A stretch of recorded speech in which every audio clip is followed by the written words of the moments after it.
Good morning, everyone. Today we will be presenting to you global population and mobility, global demographic and global migration. Demography, a scientific study of the determinants and consequences of human population. Demography is a statistical study of human populations.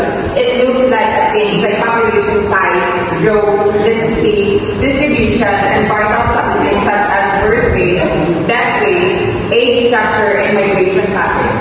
Demography focuses on understanding population trends at a worldwide scale. It looks at population growth or decline across countries and regions, aging populations in developed countries versus youth mulch in developing nations, urbanization trends, fertility and mortality rates, the impact of population change on economic health system, and the environment. So demography provides the data and framework to understand how population dynamics and migration shape the world socially, economically, and politically. The second is demography. Transition refers to the transition from high birth and death rates to low birth and death rates as a country develops from a pre-industrial to an industrialized economic system.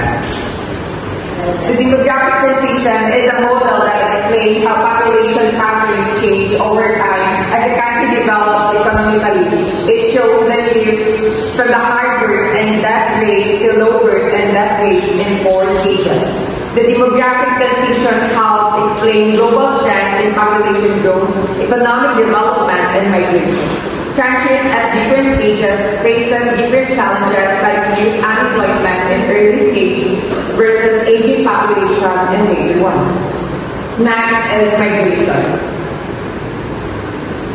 Is the crossing of the boundary of a political or administrative unit for a certain minimum period of time. Includes the movement of refugees, displaced persons, uprooted people, as well as economic migrants. Migration is the movement of people from one place to another, usually across regions or countries, with the intention of settling temporarily or permanently in a new location. This movement can occur with a country's internal migration or across national borders, or what we call internal national migration. So these are the types of migration. First, we have the internal migration, moving within the same country, like for example, the rural to urban areas. Second is the international migration, moving from one country to another. Third is the voluntary migration, when people move by choice, example for jobs and education. Lastly is the forced migration, when people are compelled to move, for example, due to war, persecution, or natural disaster. Migration plays a crucial role in shaping population structures, economies, and societies worldwide. Last is the migrant. May any person who is moving or has moved across land.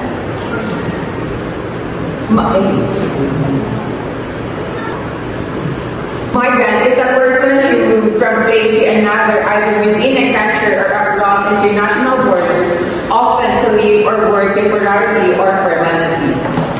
There are types of migrants. First, we have the internal migrant, moves within the same country, like for example, if you have either from rural to urban migration. International migrants crosses country borders to settle in another country. There are some reasons for migration. First, we have the economic migrants, move to find work or better living condition. Second is the forced migrants, flee due to war, persecution, or natural disasters, includes refugees and asylum seekers. Third, we have the voluntary migrants, choose to move for personal or economic reasons. Last is the seasonal migrants, move temporarily for work, often related to agriculture or tourism. The term migrant is broad and can include people with different legal status and reasons for moving. If you want to explore one type more specifically, like refugees or labor migrants, I can dive deeper into. Demography. Around 200 years ago, the global demographic transition occurred, resulting in significant changes in economic and demographic lifestyle. Since 1800, the global population has increased by a factor of 10 and is expected to rise by 2100 with a 50 times higher ratio of older to children and tripled life expectancy. Demography is the study of human population focusing on their size, structure, distribution, and how they change over time due to birth, deaths, migration, and aging. There are key components of demography. First, we have the population size, total number of people in a specific area. Second is the population structure, the age, sex, and social characteristics of a population. Third, we have the population distribution, where people live, for example, urban versus rural, country to country. Fourth is the population change, how populations grow or shrink over time. For example, the birth, death, and migration. So the importance of demography helps governments plan for services like schools, hospitals, and housing. Informs economic and labor policies, supports planning for global challenges like aging population, climate change, and migration. Next, we have the Malthusian theory. Thomas Malthus, a prominent economist, proposed that the population growth is geometrical, while means of subsistence growth are arithmetically. This gap between population and means of subsistence cannot be maintained indefinitely. Malthus also argued that the population growth is held in equilibrium with the economy, as faster growth would depress wages, leading to increased mortality and vice. So the Malthusian theory was proposed by Thomas Malthus in the late 70s. This theory says that ang population grow faster kaysa sa food supply. And Thomas Malthus believed that the population increases geometrically like 1, 2, 4, 6, 8, while ang food supply grows only arithmetically like 1, 2, 3, 4. Nga makalit some shortage ng food, nga makakause hunger, disease, can increase some death rates. Thomas Malthus also believed that unless people use moral restraint, like mag-delay some marriage or having a fewer kids, makes the population growth would be outweighs resources. For example, ang isa ka small village, may ara sila limited na farmland. So, if ang family, may ara family nga sagad bata, ang food production wala pero ang food production wala na increase, there would be enough food for everyone. That could eventually people may suffer from famine or poverty. Next, we have the population explosion. Contrary to what Malthus predicted, mortality has not risen to curb world population growth. As mentioned, the world population grew up to the near a billion in 1800s and reached 6 billion by the end of the 20th century. Apparently, Malthus did not recognize the force of the Industrial Revolution, which produced exponential growth in the means of the subsistence. So the population explosion is contrary to Malthus' prediction. The population didn't stop growing, instead, the explosion from about 1 billion in 1800s, the world population jumped to 6 billion by 20s and continues to rise. This is because of the improvements of medicine, sanitation, and food production that mainly due to the Industrial Revolution. Kung sa diin na-help sa people para mag-live longer and healthier lives. For example, in a countries like India or China, even may are sila limited land, pag advances in technology and farming, makaalaw sila nga mag-feed some billion people. Like vaccine, kag healthcare also help nga mag-reduce some death rates, leading to rapid population growth. the demographic transition. Demographers introduced the concept of demographic transition in the early 20th century, illustrating population growth through changes in mortality and fertility rates as a transition from pre-industrial to industrialized system. So, for example, pre-industrial societies may are high birth and death rate keep population growth low. So, as a healthcare, gina-improve nila ang industrialization, death rates drop causing population makagrow rapidly. Later, birth rates also decline due to better education and family planning. Pareho ka sa countries ng Germany and Japan. Next is the demographic transition stages. So, stage number 1, pre-industrial society, high and unstable birth and death rates, population growth rates slow, importance of children, long life expectancy. So, the reason for the changes in birth rate, number 1 is children are needed for farming, number 2, they die at an early age due to illness, number 3 is no family planning and conception, giving birth is encouraged by individuals and society. So, reason for the changes in death rate is number 1 is disease, number 2 is famine, and number 3, poor medical knowledge. So, for example, sa stage 1 of demographic transition, may ara old village life na taas ang ilang birth rate, tapos high ang ilang death rate tungkol sa kapiggadukon sa ilang healthcare disease, kag food shortage. Kag ang may ara nga, kag ilang family ng sa kids of labor, kag man sila ilang mga bata na wala nakasurvive tungkol sa population growth na slow and life expectancy is low. So next is we have the stage 2, or early industrial society. High birth rates, falling death rates, and high population growth. So reasons for the changes in birth rate. First is children are needed for farming. Second, they die at an early age due to illness. Third is no family planning and conception or giving birth is encouraged by regional and society. And reason for the changes in the rates, first we have improvements in medical care, water, supply and sanitation, and fewer children die. So in stage 2, birth rates remain high because families rely on children for farming. Many children die young due to illness, and there is no access to family planning. Additionally, cultural and regional beliefs supports having many children.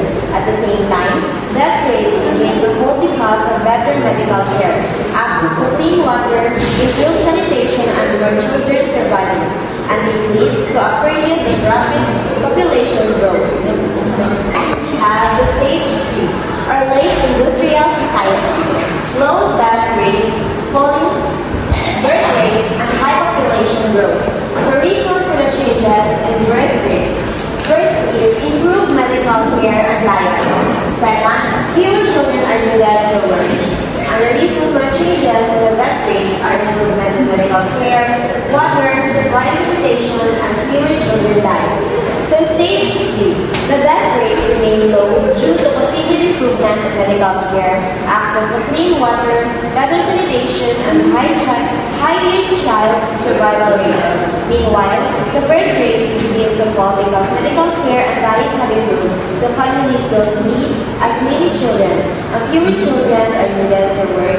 As a result, population growth continues but at a slower pace compared to stage 2. The demographic transition stages. Stage 4, post-industrial society. Low birth and death rates, low population growth. Reasons for the changes in birth rate. Number 1 is family planning.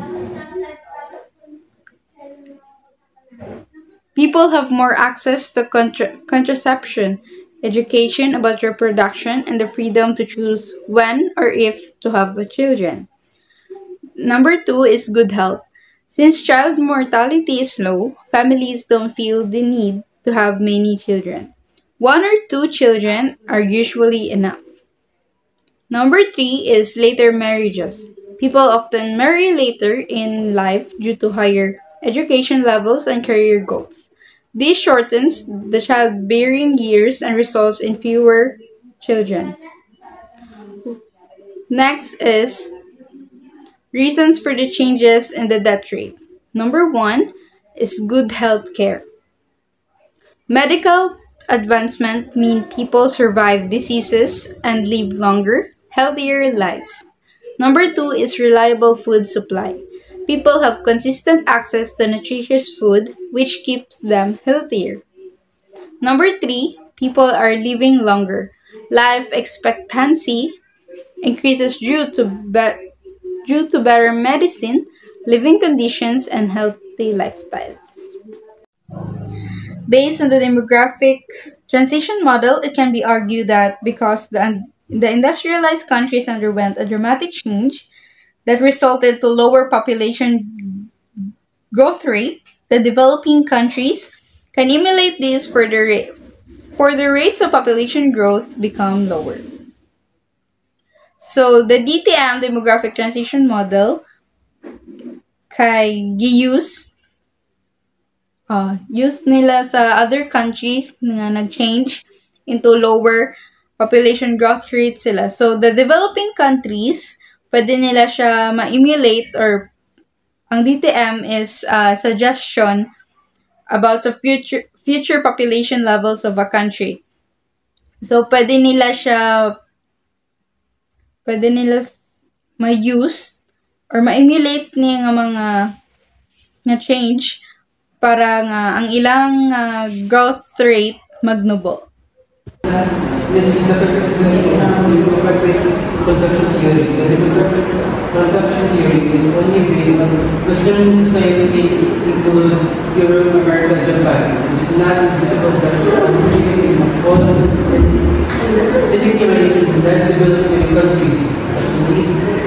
The countries will traverse the stage in only this growth time.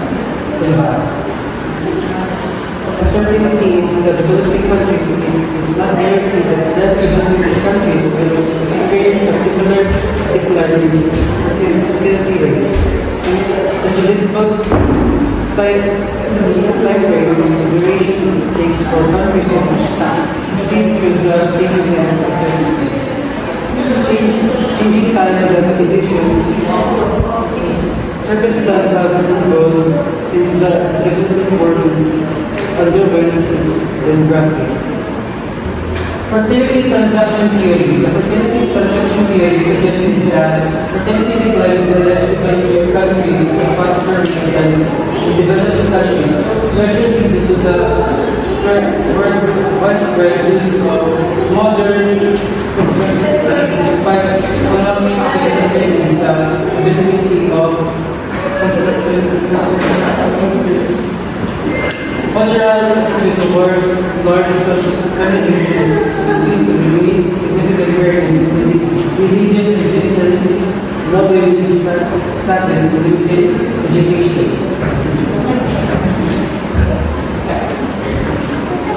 Faster decline in less developing countries here suggests that fertility rates decline quicker pace in less developed countries with developed. This works produce modern major factors contributing to its decline. Cultural burdens such as economic development and access to cultural attitudes can hinder fertility decline. Diseases are developing burdens. Religion, resistance, law, status of women, limited access to education. Global migration. Global migration is a multifaceted phenomenon involving economic, social, security, and daily life. Aspects influenced by geopolitics, trade, and cultural exchange.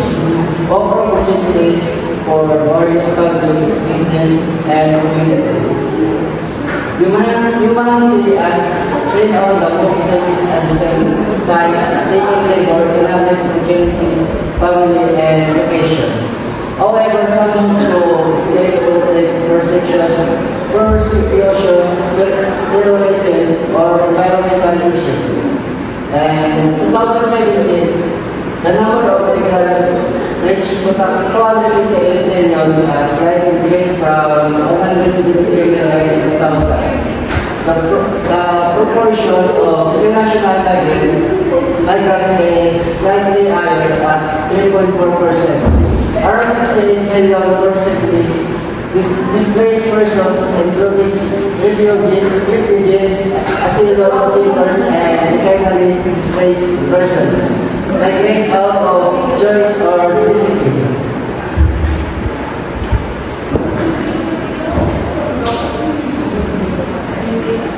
Global migration refers to the movement of people across countries for various reasons: work, education, family safety, or better living conditions.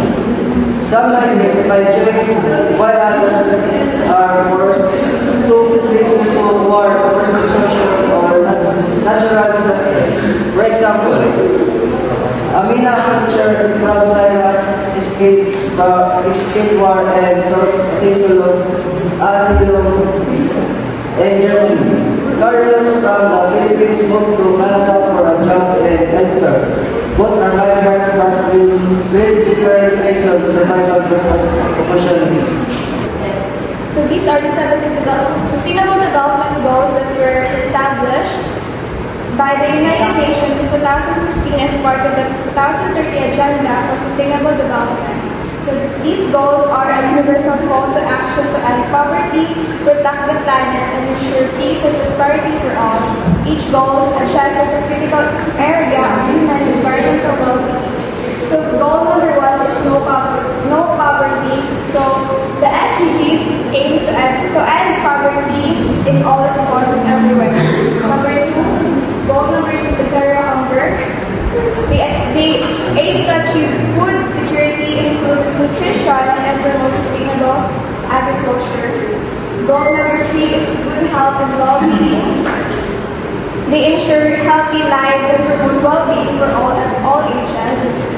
Goal number 4 is quality education. Provide inclusive and equitable quality education and promote lifelong learning. Number 5, gender equality, where they aim to achieve gender equality and empower all women and girls. Goal number 6, clean water and sanitation. Ensure availability and sustainable management of water and sanitation.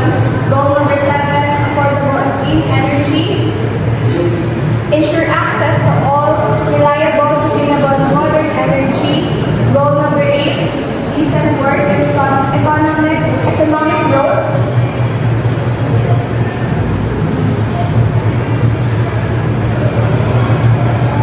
Promote inclusive and sustainable economic growth and employment. Goal number 9, industry, innovation, and infrastructure.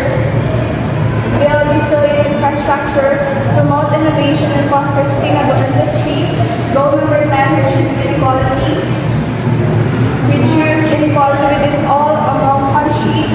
Goal number 11, sustainable cities and communities. Make cities inclusive, safe, resilient, and sustainable. Goal number 12, responsible consumption and reduction. To ensure sustainable consumption and reduction patterns. Goal number 13, climate action. To take urgent action to combat climate change and its impact. Goal 14, life below water. Conserve and sustainable use of the oceans, seas, and marine resources. Goal number 15, life of land. To protect, restore, and promote sustainable use of terrestrial ecosystem and halt biodiversity loss. Goal number 16, peace and justice, strong institutions. To promote peaceful and inclusive societies, provide access to justice, and build strong institutions. And number 17, partnerships to achieve the goal.